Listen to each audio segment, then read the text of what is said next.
একটা পথ হলো যে তিনি প্রেসিডেন্ট হয়ে একটা জাতীয় সরকার গঠন করবেন এবং এ ব্যাপারে তিনি আলোচনা শুরু করতে পারেন।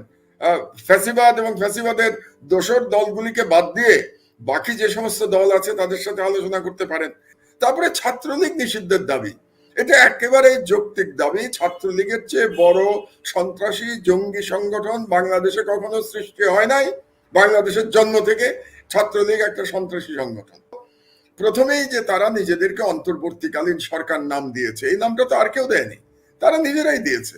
তারা অন্তর্বর্তীকালীন সরকার আপনি যখন বলেন নিজেকে, তখন আপনি নিজেকে দুর্বল করে ফেলেন, ইনহেরেন্টলি দুর্বল করে ফেলেন।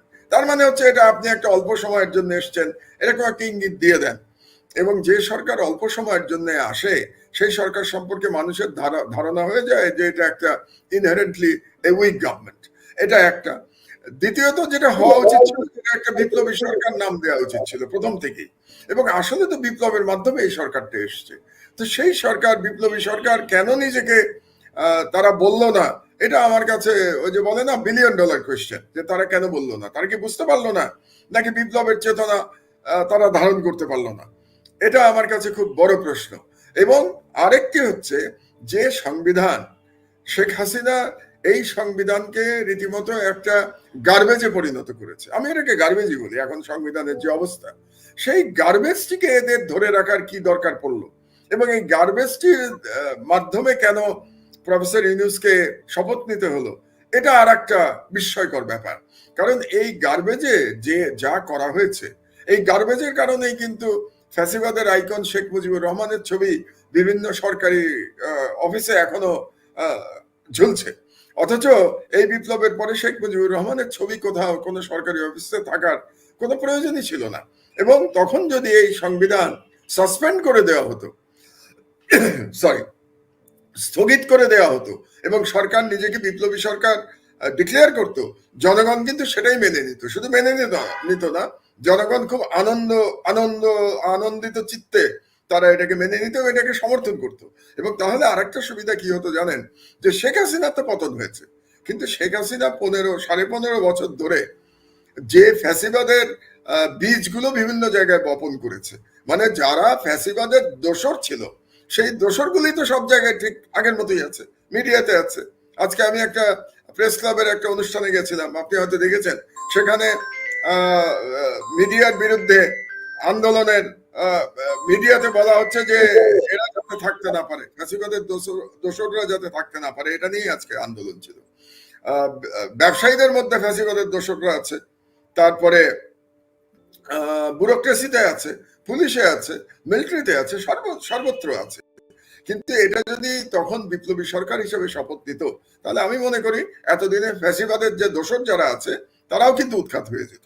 তো এই কাজটি এই সরকার করতে ব্যর্থ হয়েছে এবং এই জন্যই আমরা এই ধরনের ষড়যন্ত্র দেখতে পাচ্ছি, এই অরাজক পরিস্থিতি দেখতে পাচ্ছি। তো মাউন্টেন ইন্টারেস্টিং হচ্ছে ধরেন 5 তারিখে হাসিনার পলায়নের পরে ধরেন আপনি আমার সাথে প্রথম যে ইন্টারভিউ গুলো দিয়েছেন, সেখানে আপনি যে দাবিগুলো তুলেছেন যে সরকার দায়িত্ব নেওয়ার পরে প্রথম 5টি কাজ করতে হবে বা 6টি কাজ করতে হবে, পরবর্তী সময় আবার বলেছেন। কিন্তু দেখেন তারা কিন্তু ওইদিকে যাচ্ছে, কিন্তু খুব স্লোলি যাচ্ছে, খুব স্লোলি। এবং আপনি দেখেন যে সাম্প্রতিক সময়ে তারা এই কিছু দিবস বাতিল করলো, 7ই মার্চ সহ সব তার পরিবারের সদস্যদের জন্মদিন বাতিল করলো। কিন্তু ধরেন এই বৈঠকে কিন্তু যে জাতির জনকের যে আইনের বলে সরকারি অফিসগুলো এখনো মুজিবের ছবি ঝোলানো হচ্ছে, সেটা বাতিল করতে পারতো, সেটা কিন্তু করে নাই, বাতিল করলো কয়েকটা দিবস। তো এই যে ধরেন মানে ভেতর থেকে কেন যেন মনে হয় যেন নেপথ্যে কোন একটা শক্তি বসে তাদেরকে পরিচালিত করছে, যে আজকে এখন এতটুকু করো, এখন এতটুকু করো। অর্থাৎ কেমন যেন একটা মনে হয় আর কি আমার কাছে, যে এই তত্ত্বাবধায়ক সরকারের তত্ত্বাবধান করছে কি, অন্তর্বর্তীকালীন সরকারের তত্ত্বাবধায়ক কারা আসলে? ধরেন আপনি দিবস বাতিল করছেন, জাতির জনকের আইন বাতিল করতে পারতেন না? পারতেন তো, করেন নাই কেন? তো আপনার কি মনে হয় মানে এই যে আমার যেটা ধারণা যে এরা মানে বিপ্লব যে কি অসাধারণ একটা বিপ্লব হয়েছে, এটা স্পিরিটটাই ধারণ করতে পারে নাই। আপনি যে দিবস বাতিলের কথা বলছেন, এইসব ঝামেলার প্রয়োজনই হতো না যদি আপনি সংবিধান স্থগিত করে দিতেন। সংবিধান স্থগিত করে দিয়ে যদি বিপ্লবী সরকার ক্ষমতা নিত এবং প্রেসিডেন্ট হতেন ডক্টর ইউনূস এবং তার কাউন্সিল অফ মিনিস্টার্স থাকতো, এই অ্যাডভাইজার না বলে তখন কাউন্সিল অফ মিনিস্টার্স বলা হতো, এটা যদি থাকতো তাহলে এই দিবস বাতিলগুলোর কোনো প্রয়োজনই হতো না, যেহেতু সংবিধান স্থগিত হয়ে গেছে, সাসপেন্ড হয়ে গেছে, কাজেই তখন জাতির পিতার প্রশ্নই আসতো না। আর একটা কথা হলো যে এখন এই যে আন্দোলন করতে গিয়ে যে আবার একটা অরাজক পরিস্থিতির সৃষ্টি হচ্ছে, এটাও কিন্তু আমাদের কাম্য না, কারণ এতে দেশের ভাবমূর্তি ক্ষুণ্ণ হয়। আর 2 নম্বর হচ্ছে যে একটা অস্থিরতার সৃষ্টি হয়, গভর্নেন্স নিয়ে প্রশ্ন সৃষ্টি হয়। যেমন ধরেন আজকে বঙ্গভবনের সামনে যে পুলিশের সাথে ধাক্কাধাক্কি, পুলিশ বোধহয় কিছু আহত হয়েছে, এগুলোর কোনো প্রয়োজন নাই। এবং আমি ছাত্র জনতার আন্দোলনকে সমর্থন করি, আপনি তো জানেন এটা, এবং ছাত্র জনতা যে স্পিরিট ধারণ করছে এটাকেও আমি সমর্থন করি। কিন্তু তার সঙ্গে আমি এটাও বলবো যে তারা যেন কোনো অ্যানার্কির দিকে না যায়, কারণ অ্যানার্কির দিকে যদি যায় তাহলে দিল্লি থেকে যে ষড়যন্ত্রের চেষ্টা করা হচ্ছে বাংলাদেশের এই সরকারকে দুর্বল করে দেওয়ার জন্য, সেই ষড়যন্ত্র সফল হয়ে যাবে। কাজে এই অ্যানার্কি গুলোর ব্যাপারে ছাত্র জনতাকে আমি বলবো সতর্ক থাকার জন্য। পুলিশের সাথে কোনো ধাক্কাধাক্কির প্রয়োজন নাই, কোনো রক্তপাতের প্রয়োজন নাই। তারা তাদের দাবি শান্তিপূর্ণভাবে জানাবে, দরকার হলে তারা রাস্তায় বসে থাকবে, তারা অবরোধ করে বসে থাকবে, কিন্তু কোন রকম অ্যানার্কি সৃষ্টি করা যাবে না। এটা গেল একটা। আর দ্বিতীয় হচ্ছে যে আপনি সঠিকভাবে বলেছেন যে আমি যে আপনার এই অনুষ্ঠানে যে কথাগুলি সরকারকে বলেছিলাম যে প্রথমে এসেই তাদের যে কাজগুলো করা উচিত, সেগুলো তারা কোনোটাই করে নাই। কেমন মনে হলো যেন তারা ব্যাপারগুলোকে খুব হালকাভাবে নিয়েছে। এবং তারপরেও এখন পর্যন্ত মাত্র আমার 7 দফা দাবি যেটা দিয়েছি তার একটা মাত্র দফা তারা মেনেছে।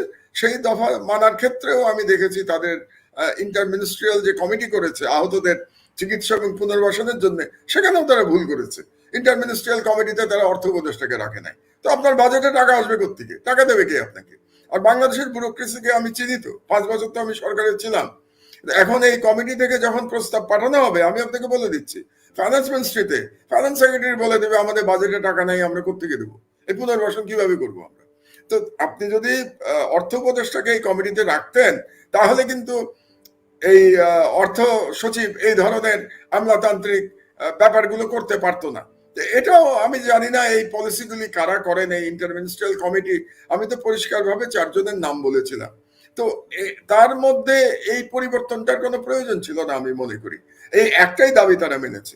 তারপরে ছাত্রলীগ নিষিদ্ধের দাবি, এটা একেবারে যৌক্তিক দাবি। ছাত্রলীগের চেয়ে বড় সন্ত্রাসী জঙ্গি সংগঠন বাংলাদেশে কখনো সৃষ্টি হয় নাই। বাংলাদেশের জন্ম থেকে ছাত্রলীগ একটা সন্ত্রাসী সংগঠন ভূমিকা পালন করছে, সেই 1972 সাল থেকেই।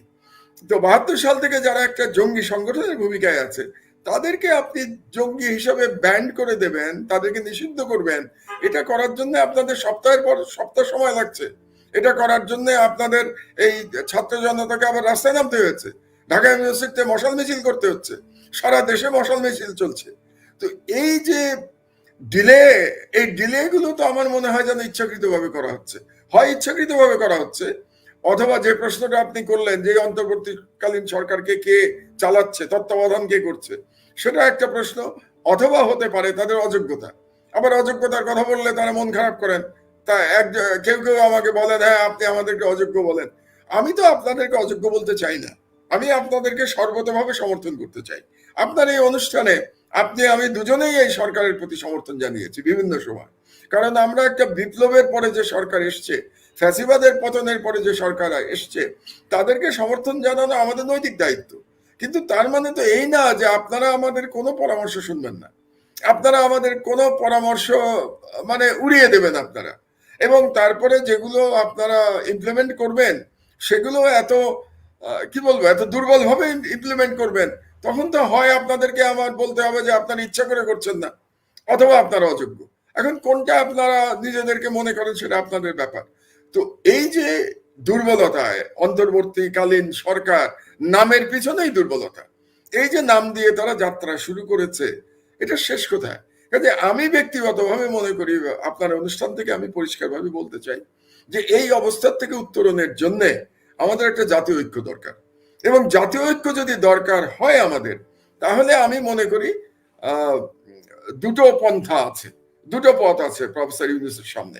একটা পথ হলো যে তিনি প্রেসিডেন্ট হয়ে একটা জাতীয় সরকার গঠন করবেন এবং এ ব্যাপারে তিনি আলোচনা শুরু করতে পারেন। ফ্যাসিবাদ এবং ফ্যাসিবাদের দোসর দলগুলিকে বাদ দিয়ে বাকি যে সমস্ত দল আছে তাদের সাথে আলোচনা করতে পারেন, করে তিনি প্রধান হয়ে একটা এমন একটা জাতীয় সরকার করতে পারেন যে জাতীয় সরকারে যারা আসবেন তারা আগামী নির্বাচনে অংশগ্রহণ করবেন না, এটা শর্ত থাকবে যে তা আপনারা সরকারে থেকে আগামী নির্বাচনে অংশগ্রহণ করতে পারবেন না। এবং জাতীয় সরকারটা হলে কি হবে, কোন যে সারা পৃথিবীর কাছে একটা মেসেজ যাবে যে এই সরকার একটা জাতীয় ঐক্যের সরকার এবং আমরা ঐক্যবদ্ধ আছি জাতি সম্পর্কে। এটা সারা পৃথিবীর কাছে যাবে, আমেরিকার কাছে যাবে, ভারতের কাছে যাবে। আবার ভিতর থেকে যারা গন্ডগোল সৃষ্টি করতে চায়, যেমন ধরুন আমরা অনেক সময় বলি যে সেনাবাহিনীর সবাইকে এই পরিবর্তন মেনে নিয়েছে, নাকি এক অংশ আছে যারা এখনো ষড়যন্ত্র করছে, আমরা তো জানি না। তো তাহলে এই ধরনের একটা জাতীয় ঐক্যের সরকার যদি প্রফেসর ইউনূসের অধীনে হয়, তাহলে সেনাবাহিনীও বুঝবে যে এই সরকারের সাথে কোনো গন্ডগোল করে পারা যাবে না, যে কোনো অংশ সেই ধরনের ষড়যন্ত্রকারী কোনো অংশ এখনো থেকে থাকে, তো তারাও চিন্তা করবে। তো একটা পথ হচ্ছে, আমি মনে করি যে প্রফেসর ইউনূস প্রেসিডেন্ট হয়ে একটা জাতীয় সরকার গঠন করবেন এবং সেখানে প্রত্যেকটা দলের উচিত, ফ্যাসিবাদ বিরোধী দলগুলোর উচিত সেই উদ্যোগকে সমর্থন করা। এটা আমার দিক থেকে আমি মনে করি। আর দ্বিতীয় আর একটা পথ আছে, যদি জাতীয় সরকারে রাজনৈতিক দলগুলো সম্মত না হয়, কারণ ওখানে একটা শর্ত থাকবে যে যারা জাতীয় সরকারে আসবেন তারা আগামী নির্বাচনে অংশগ্রহণ করতে পারবেন না, এই শর্তটা থাকতে হবে ওখানে। তো ওটা যদি তারা মানতে তাদের অস্বস্তি থাকে যে না আমরা এটা মানবো না, আমাদের যারা মন্ত্রী হবেন এই সরকারে তারা আবার নির্বাচন করতে চাইবেন, এটা যদি তাদের ইচ্ছা হয়ে থাকে, তাহলে আমি মনে করি প্রফেসর ইউনূস একটা বিপ্লবী সরকার গঠন করতে পারেন। সেখানে জাতীয় সরকার করলেন না, কিন্তু ওনার সরকারের এই যে অন্তর্বর্তীকালীন সরকার, এই যে একটা ট্যাগ, একটা দুর্বল ট্যাগ, যেটা ওনাকে মানে কি বলবো ইনহেরেন্টলি দুর্বল করে ফেলেছে, এটার থেকে উনি মুক্তি পেয়ে যাবেন। সেখানেও কিন্তু জাতীয় ঐক্যের প্রয়োজন হবে।